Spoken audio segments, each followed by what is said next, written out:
Hey, what's up guys? It's TechZoomer talking to you here. And oh my god, yesterday Apple just announced the Apple Invite events. And I think they are pretty cool. As you can see here, this is the new Apple Event Invite. And oh my god, I'm so excited. It's happening on September 12th. So, like I predicted, on the second Tuesday of September. And if you don't know, this is the iPhone 15 event. But it will launch so much more.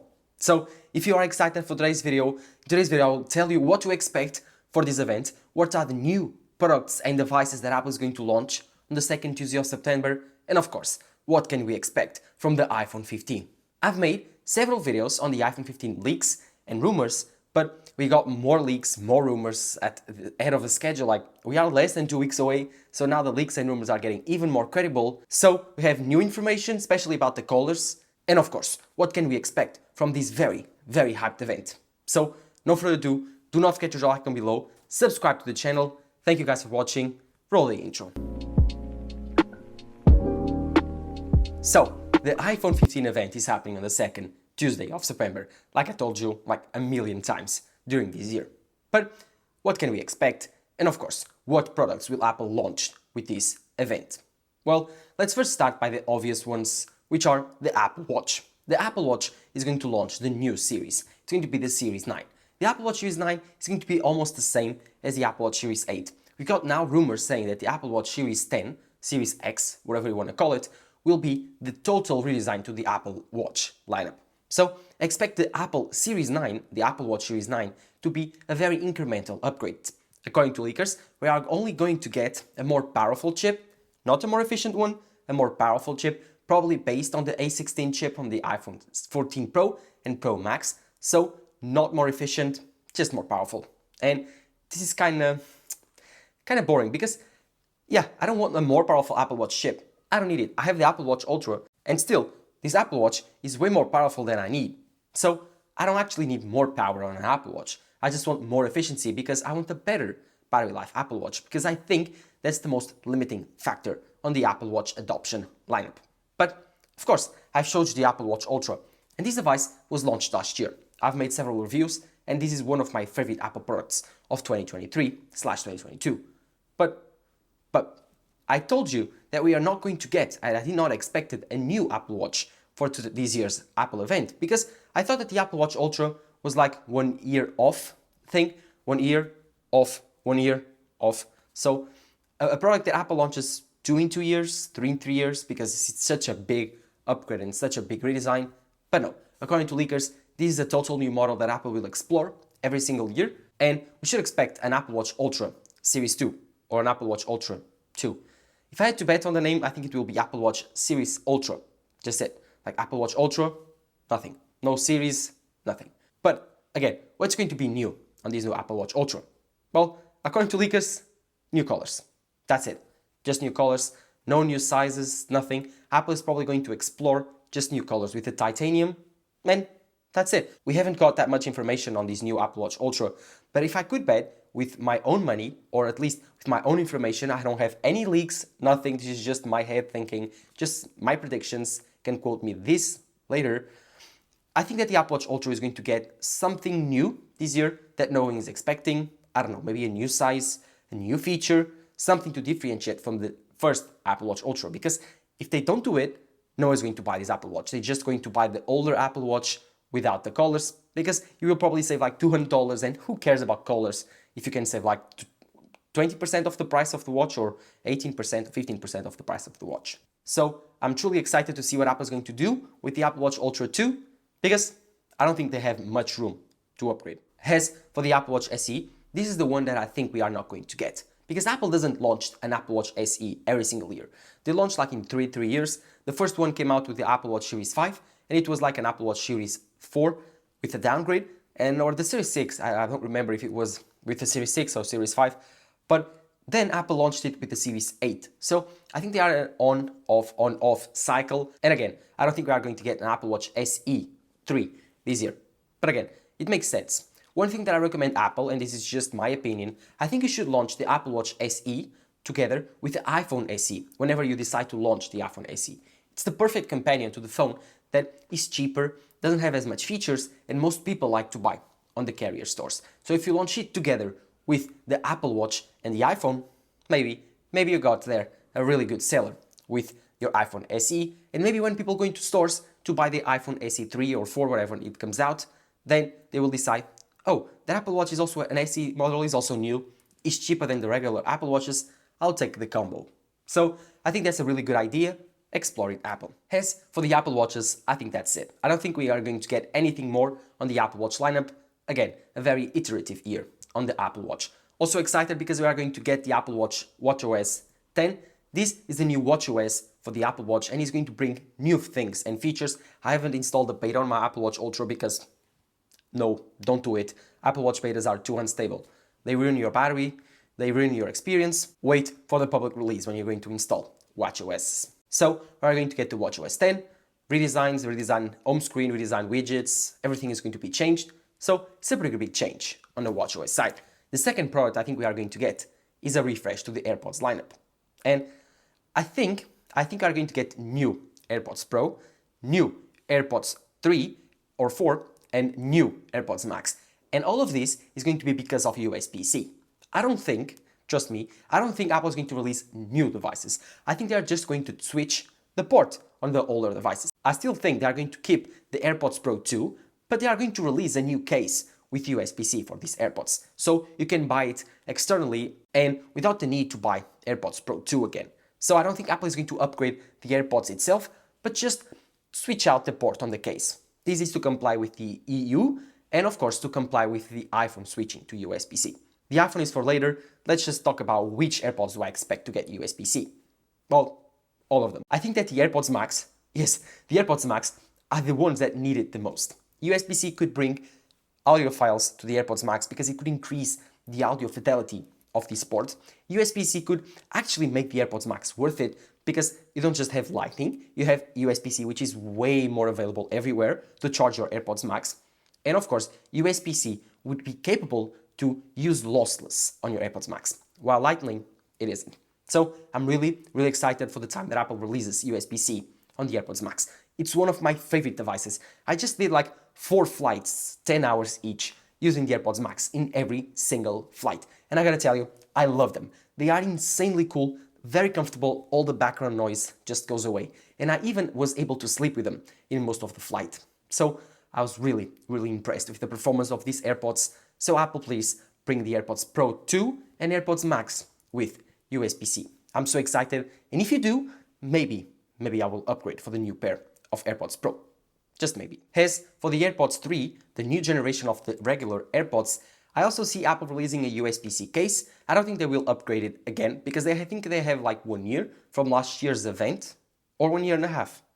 Maybe there's a shot. We haven't got that much leaks about it, so I wouldn't put my money on it, but there's a way, there's a possibility. Will we get a refresh for the new AirPods?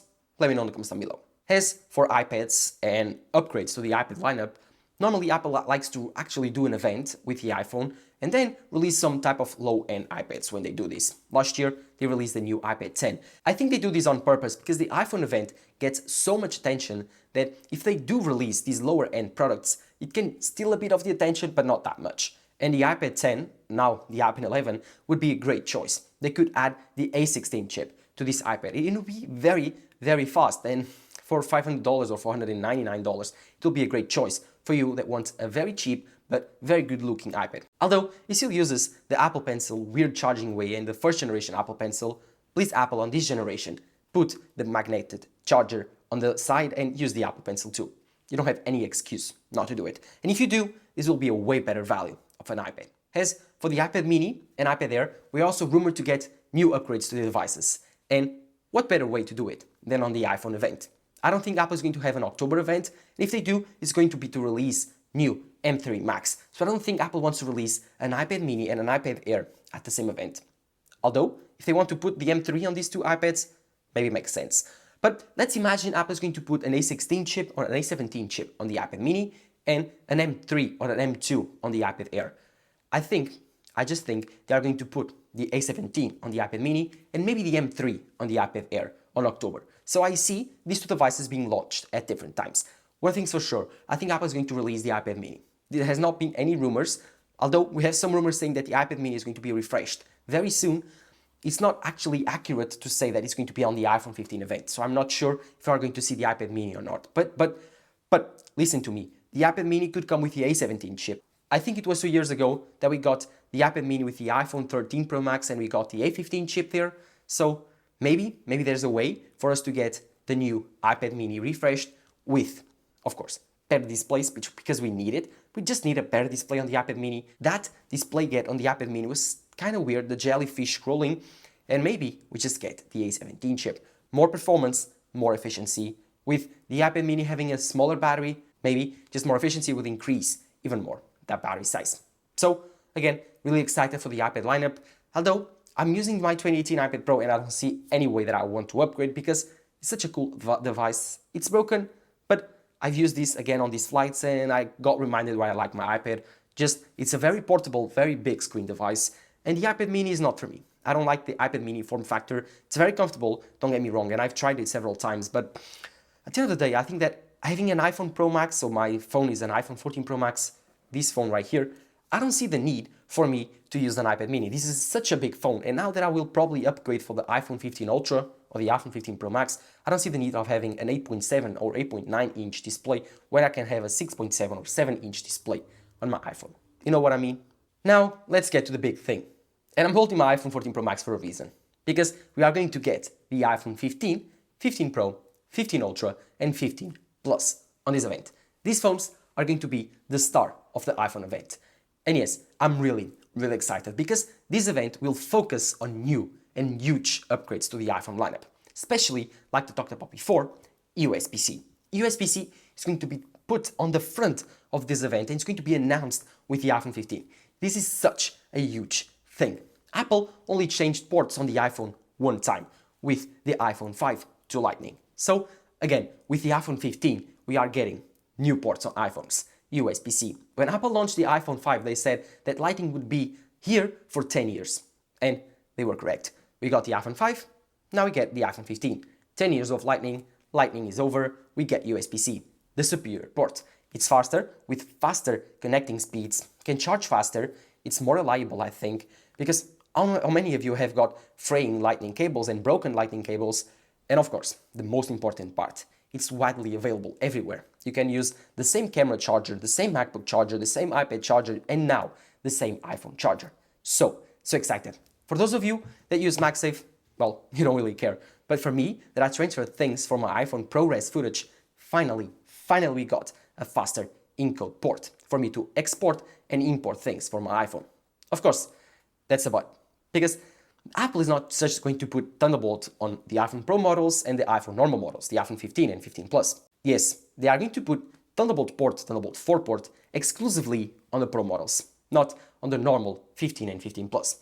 Those will get USB-C 2.0 speeds, the same speeds found on Lightning ports. So for those of you looking for the iPhone 15 and 15 Plus, that's a very big thing to consider because, again, you will change the port, all of the hassle of changing the port, but you're not going to get much more of it because, again, you're just going to get a different port, which might be more available to you and more universal to you, but it's not going to be faster, it's not going to charge faster, so at the end of the day, why? I think it's just to comply with the EU laws, but if you're getting the iPhone 15 Pro and 15 Ultra, or 15 Pro Max, whatever Apple decides to name it, then, oh my god, you are getting a huge win. Because Thunderbolt ports on the iPhone are essential. We have on the iPhone 14 Pro Max, right here, we have a Lightning port.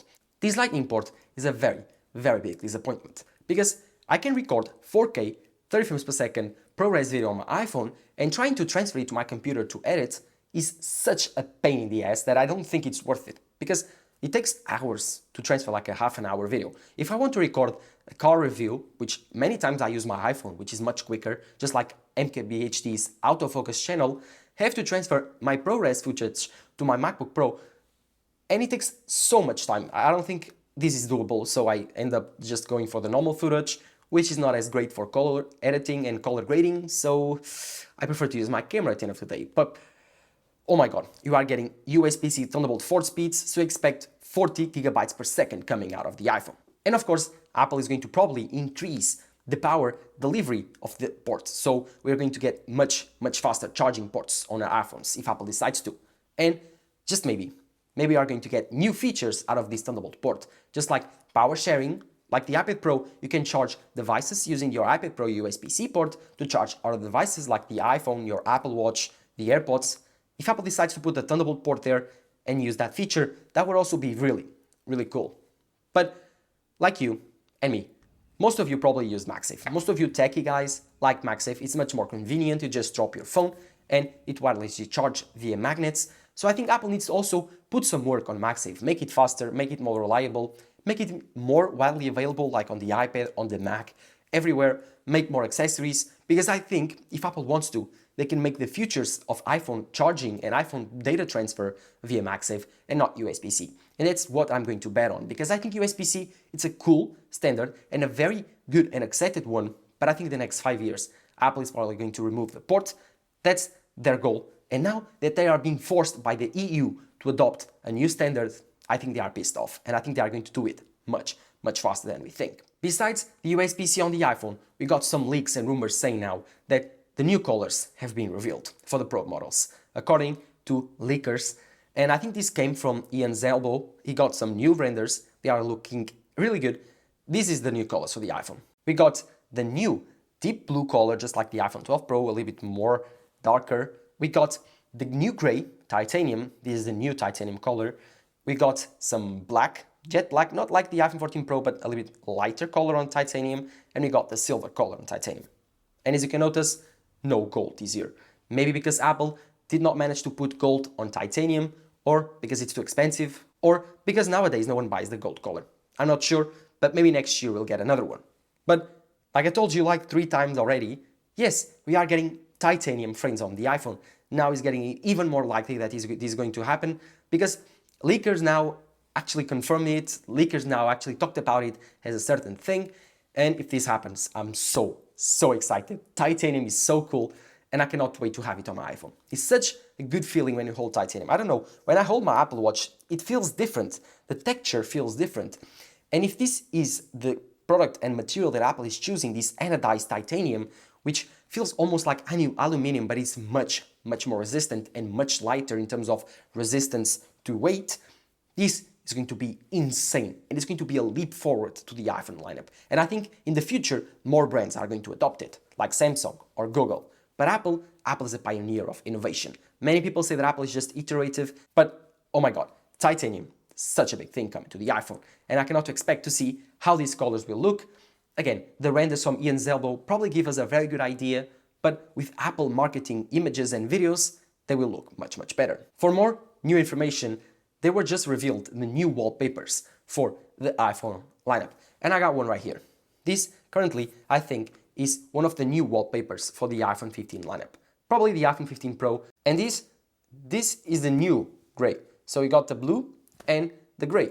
The gray is to symbolize the titanium without any color. This is the titanium natural color. And the blue is the blue that I was talking about. Again, I think that these wallpapers look pretty sick. They are very simple, and I think Apple wants to give more of a simple look to the new iPhone 15s. They will focus more on the cameras and the titanium and USB-C rather than the looks. I think the iPhone 15 is going to have a very close look to the iPhone 14s, but with a more refined design.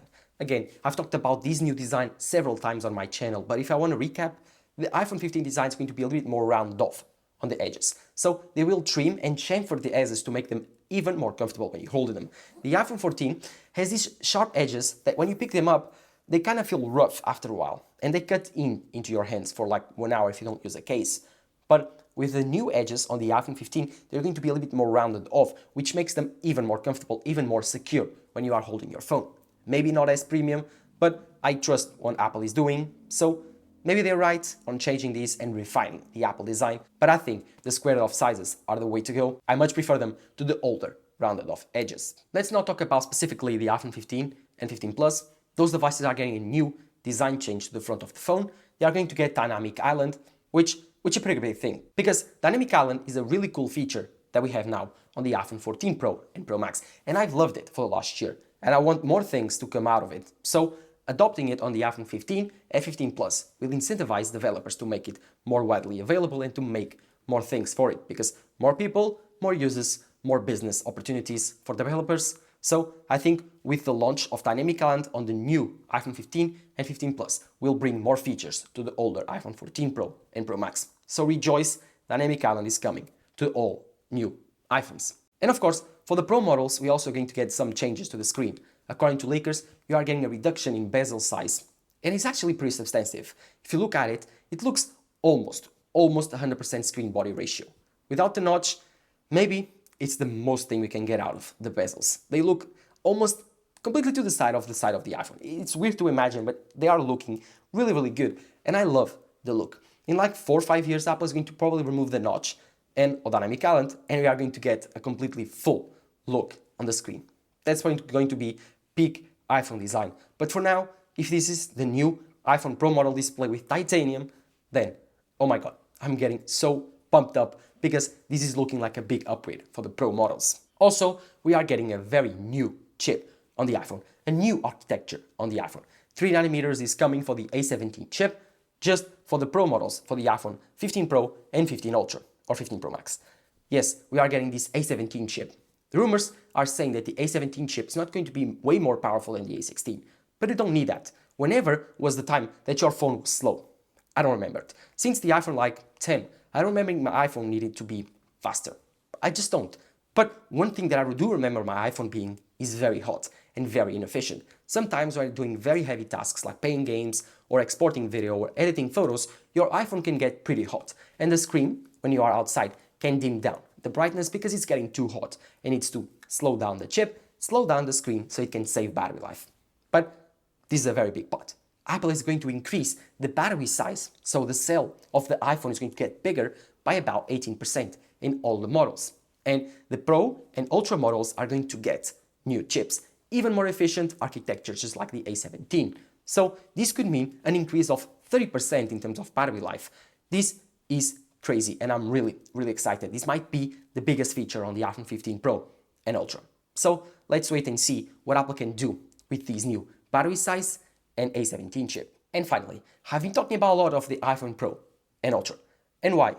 Why I'm making the distinction between the iPhone 15 Pro and 15 Ultra? Aren't they the same phone, the iPhone 15 Pro and 15 Pro Max / Ultra? No, the iPhone 15 Pro is going to get all the features that I talked about for the iPhone 15 Ultra and Pro Max, except one, the telephoto lens. Apple is going to put a new telephoto lens on the iPhone 15 Pro Max, and that's why I'm calling it the iPhone Ultra. This is the right time to change and differentiate the lineup even more. Create an iPhone 15 Pro and then the iPhone Ultra, because this would make the lineup simpler and no more of those Pro Max names that are actually kind of weird and confuse everyone. Just make the iPhone 15 Pro the mid lineup phone that most people will buy, and then create the iPhone 15 Ultra with the crazy telephoto camera. This I think is a good idea, and I see Apple doing this year. If not this year, probably next year, but I think putting a telephoto camera on an iPhone 15 Pro size, it's almost impossible right now. We don't have the technology, and that's why Apple is choosing to just put it on the bigger model, because if you think about it, most of phones that have telephoto lenses are huge. The Samsung S22/S23 Ultra, the Huawei's, the Xiaomi's of the life that put telephoto cameras, the Chinese phones that put telephoto cameras on their phones, they are also huge. So I see why Apple is deciding to put the telephoto only on the bigger sized Pro model. So I do see Apple calling it the iPhone 15 Ultra. I'm not sure. There's a rumor saying that it's going to be called Ultra. Other rumors are saying, no, it's going to be called Pro Max. I don't know. But one thing is for sure, I'm hoping for a big upgrade on the camera side on the iPhone 15 Ultra and Pro model. New and better ultra-wide sensors. Please, Apple, make the ultra-wide camera better, especially on the zoom capabilities with the new periscope telephoto lens with maybe a 6x zoom or a 10x zoom. And of course, just make the 48 megapixel sensor even more reliable. There are times that this 48 megapixel sensor is insane, like takes insane photos, insane video, but then there are other times that this sensor just falls off completely. And I don't know why. I don't know if it's optimization. I don't know if it's because the bigger sensor sometimes makes it harder to focus and actually diminishes or actually increases distance of focusing, so you need more distance to focus on a subject. I don't know. Apple needs to optimize their algorithm from this 48 megapixel sensor, just like Samsung did and Pixel 7 Pro did. So yeah, I'm truly excited for the iPhone 15s and the iPhone 15 event. We are getting so many new products. a new Apple Watch Ultra and a new Apple Watch Series 9. Again, AirPods Pro with USB-C. I think we are only going to see a new case, but we also could see a new model. I'm not sure. AirPods Max could also be a new addition to the lineup. Then of course, we get new iPads, especially the iPad mini with the A17 chip. And again, the biggest thing of the event, the iPhone 15, 15 Plus, 15 Pro, and 15 Pro Max / Ultra. Whatever you want to call it, whatever Apple decides to call it, this upgrade is going to be huge. And I want to know, will you upgrade? Will you buy an iPhone 14 now that the iPhone 15 will release? Let me know in the comments down below. While you're there, do not forget to drop a like down below, subscribe to the channel. Thank you guys for watching. This has been Tech Talking to you here. Bye bye.